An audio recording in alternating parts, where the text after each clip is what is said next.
Merhaba. Merhaba.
Çektim. Evet Hasan Bey. Hasan Mutlu Bey. Efendim? Merhaba. Merhaba. Hasan Mutlu, çadırınız varsa iyi çadır kurar. Evet. Neden dersin? Bu çadırı 20 yıldır almışız. Kurmadık ama bugün Hasan Bey kardeşim kurdu sağ olsun. Hayırlı uğurlu olsun. 2 oda bir salon değil mi? 2+1. 2+1. Türkan yengem. Merhaba, nasılsınız efendim? Teşekkür ederim, sağ olun. İyiyiz, siz nasılsınız? Sağ İyi olasın. misiniz? Evimiz de var değil mi? 2+1'imiz. Evet. Evet. Burada kim varmış? Tarçın. Kızım. Ne yapıyorsun sen? İyi misin? Gözünü kırpın. Evet. Sen onu yaptığını açtın. Yok çekme, dur, rahatın, tatil rahatını bozma. Çekebilirim değil mi? Sıkıntı yok. Heh. Ali Bey arkadaşınız, komşum benim, Kütahyalı. Kütahya Simam. Cami imamı, din adamı arkadaşımız. Sağ olsun bize çadır kurmamızda yardımcı oldu. Allah razı olsun. Güzel bir hocayla karşılaştık. Onlar da Kütahyalı. Bunlar da Kütahya. Ben Kütahyalıları severim çünkü Kütahyalıların ekmeğini çok yedim. Allah razı olsun. İnkar etmem. Bu arkadaş da Kütahyalı. O değil, o yüzden değil. Değil mi? Ben sandım ki hep Kütahyalılar burası. Merhabalar. Merhabalar. Öyle bir şakran hatırası çekelim.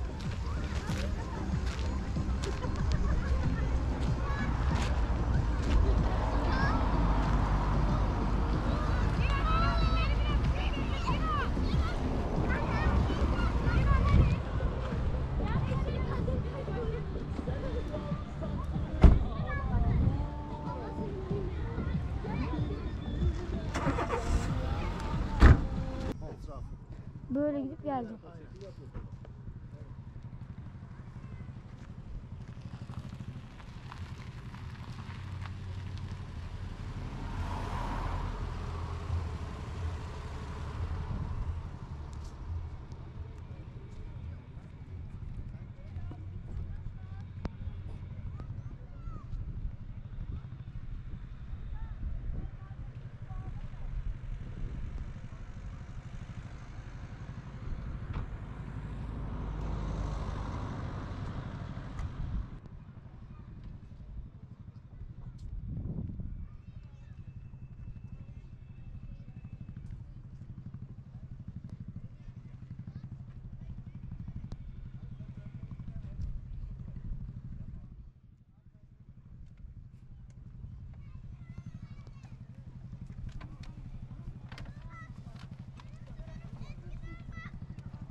Pis köprüler çok güzel.